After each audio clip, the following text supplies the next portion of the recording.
So, umpisahan na po natin itong patungkol kay PBBM na pagsang-ayon niya dito sa pangalawang impeachment ni Sara Duterte. Mga kababayan, ulitin ko po ha, bago ko ipaparinig at ipapakita sa inyo ang naturang video, ay ito po'y hindi fake news. No? So, kaya pala kabado, mga kababayan, kaya pala tudungal-ngal ngayon itong mga Duterte at hindi na mapakali, naghahanap na kung ano-ano. At ito nga, yung kanyang mga kaalyado ay magkakaroon nga daw ng one-time, big-time rally sa pangunguna ni Chavit. Kasi mga kababayan, no? Diba? Kent, may nag-recruit sa akin sa TikTok, pwede daw ako bayaran, siraan lang daw si PBBM. Naku, Kablasanon TV, iwasan mo yan kasi kapag ikaw ipadampot, naku, tutulungan ka ba dyan?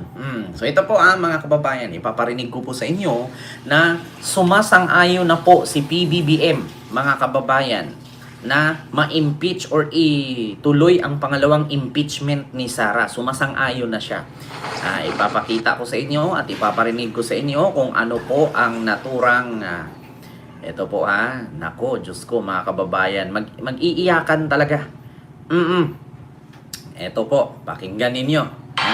Kung dati tutol sa pagpapag-impeach kay Vice President Sara, Ito mga kababayan. Kung dati tutol sa pagpapag-impeach kay Vice President Sara Duterte, tila na iba na ngayon ang tono ni Pangulong Bongbong Marcos batay sa kanyang pakayag na ibinahagi ng Malacanang. Sinagot din ng palasyo ang isiniwalat ng isang mambabatas na may nagpaplanong ipa-impeach ang Pangulo. Nakatutok si Ivan Ayan na. Mayrina.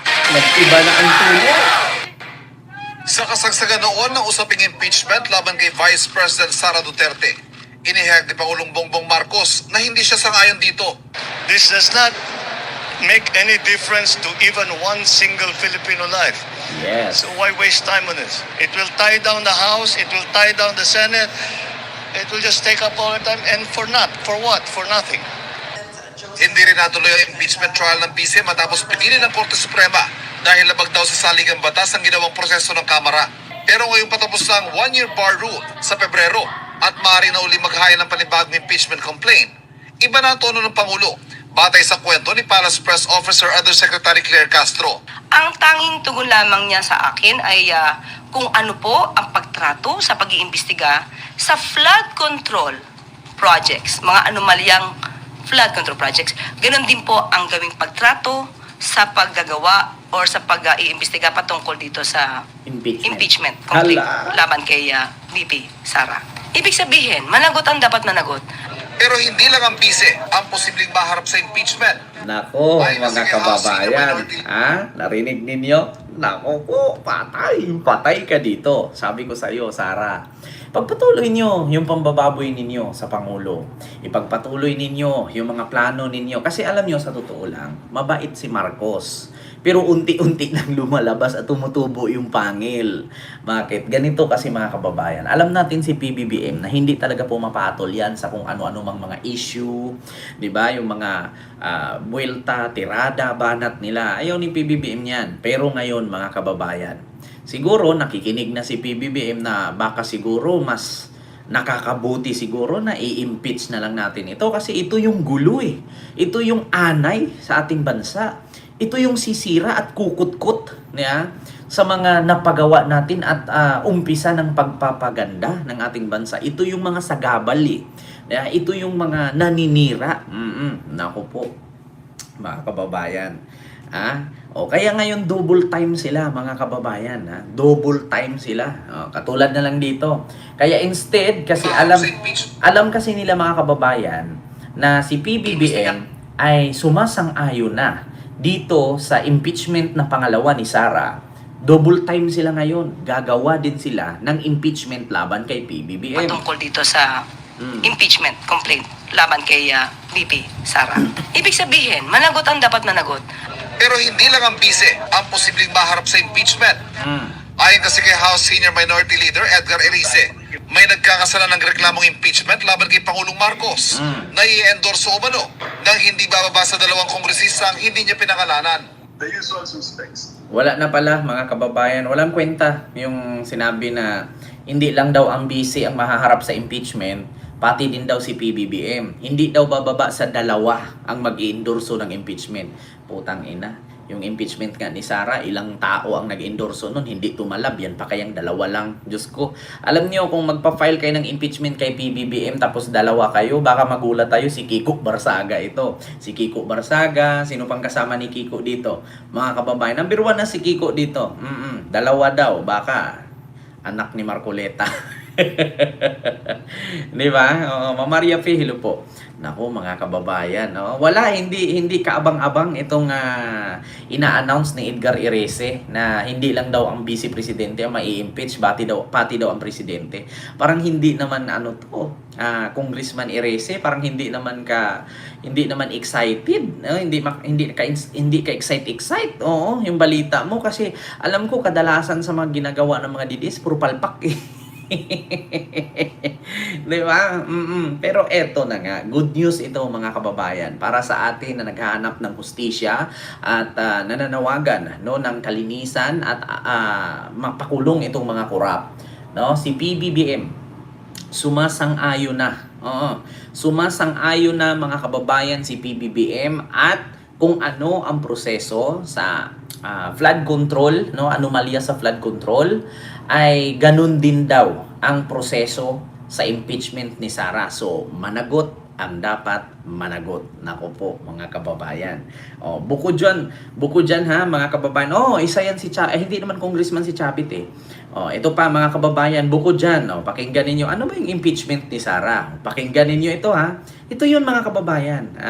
Tignan natin. The citizen complainants from civil society organizations decide to file another impeachment complaint, we are more than ready. Patay. Hindi nawawala ang motibasyon sa accountability o pagpapanagot sa mga umaabuso sa kapangyarihan. Yan ang paninindigan ni House Deputy Minority Leader at Akbayan Party List Representative Percy Sandania nang tanungin kung may momentum pa ang impeachment laban kay Vice President Sara Duterte. Gate pa ng kongresista, more than ready siyang mag-endorso ng reklamong impeachment laban sa Vice Presidente sakaling magdesisyon na ang civil society organizations na maghain ng panibagong reklamo. Si Representative Sendanya ang unang nag-endorso ng impeachment complaint laban sa pangalawang Pangulo noong December 2024. Sa ngayon ay hinihintay natin yung mga civil society groups at people's organization naging complainants doon sa dating final impeachment for them to make the decision. Sa dulo, mas lalong nakita natin yung refusal ng Vice President to cooperate doon sa investigasyon. Kaya the truth is still out there. Kailangan pa rin natin ng mekanismo para kuhanin,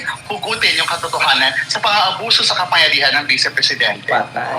Samantala, kinundi na rin nito ang pag-uugnay ni Senator Amy Marcos sa 2026 budget sa impeachment laban kay Vice President Sara Duterte. Naniniwala ang senadora na posibleng gamitin ang umano'y pork barrel funds sa pambansang pondo ngayong taon para isulong ang panibagong impeachment case laban kay VP Sara. So minsan nga dahil dito sa mga sinasabing ito ng senador, napapaisip tayo, siya ba ay senador o president ng Sara Duterte Fans Club? Ano yung kanyang trabaho? Legislator ba o defender-in-chief? Ang Kaya usapin nga, sa impeachment, diba? pang-aabuso sa kapangyarihan. Huwag natin siyang itali doon sa usapin noong budget at pork barrel. Diba mga kababayan, ito na naman si Amy. Nag-ala Madam Auring na naman. Kaya minsan itong mga kongresista na patanong, ano ba to si Amy? President ng Sara Fans Club? O di kaya abogado ni Sara? O tagapagsalita ni Sara?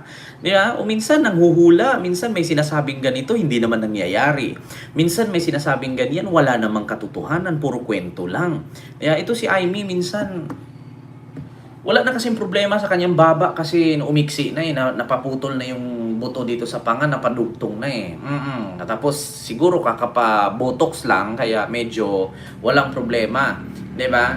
Ngayon kung ano-ano naman pinagsasabi, resulta yata to ng purmaling ini-inject sa mukha niya eh. Kaya nagkakaganyan siya, no? Mga kababayan, resulta na yan kung ano-ano mga chemical ini-inject eh.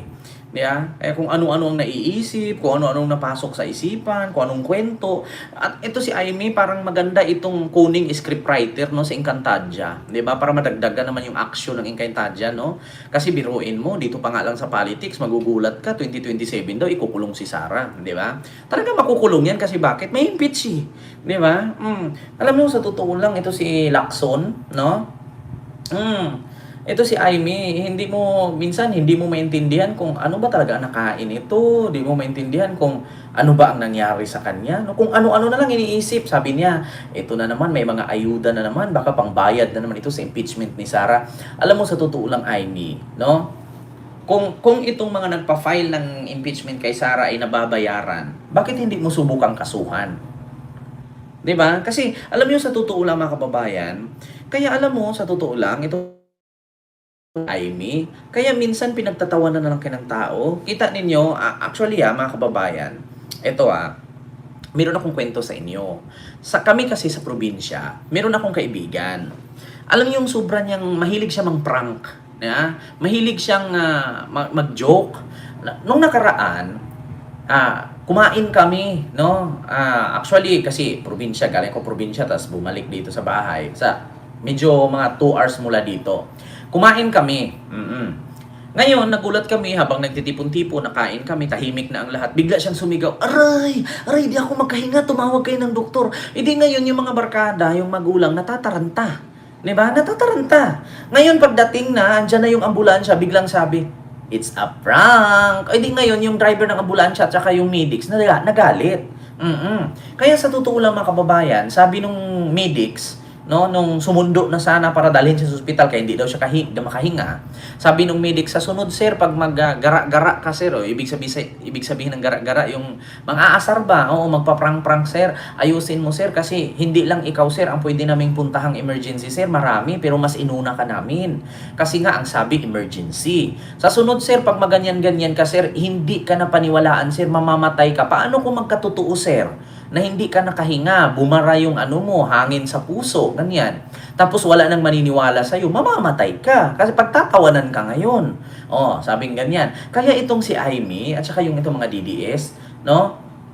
Sa sunod, kapag magsalita kayo ng mga ganyan, make sure na nagkatotoo. Kasi nakita mo, tingnan mo si Aimee, pumunta doon sa rally ng INC or sa Iglesia ni Cristo. Ayun, nagsasalita siya doon, bata pa kami ni Bongbong. Nagdadroga siya. Sila dalawa ni Lisa. Anong nangyari sa mga taong nanonood? Natatawa. Bakit? Hindi na naniniwala. Pinagtatawanan sila kasi puro sila kwento. Walang ebidensya, walang kwenta. Kaya nga sa sunod, no, iwas-iwasan yung gagawa-gawa ng kwento. Tapos sasabihin, makulong si ganito, makulong si ganyan, na ganito si ganon, na ganito si ganyan. Tapos walang nangyayari, hindi kayo paniniwalaan ng tao. Diba? Ang paniwalaan ninyo, yung nasa balita, kasi nga, hindi ibabalita yan kung walang source. Kasi una, katulad niyan, pag nanood kayo ng balita sa GMA, TV5, ABS-CBN, no, paniwalaan ninyo yan. Bakit? Kasi hindi po yan, basta-basta mga kababayan, ibubulgar or ititilibayis nila kung walang mga sources yan. Ulitin ko sa inyo, bago ibalita ng journalist yan or ng anchor, may editor yan, may researcher yan. So, 1, 2, 3 researcher, kailangan magtugma ang kanilang investigasyon. Kasi kung hindi magtugma yan, hindi nila basta-bastang bitawan yan. Kasi bakit? Pwede silang makasuhan at matanggalan ng prangkesa, mawalan sila ng negosyo o trabaho. Diba? Pero katulad ni Aimee, tignan mo, meron na namang ayuda para panggastos sa impeachment ni Sara. Kung meron palang ganun, ba't hindi ka magpa-imbestiga at hindi mo pagkakasuhan? Diba? Kaya minsan wala nang naniniwala Diba, mga kababayan? Kaya minsan wala nang naniniwala sa mga kwento ni Aimee. Kasi bakit? Diyos ko, sino ba namang maniniwala? Yung baba nga, hindi mapaiksi-iksi. Diba? So, bukod dyan,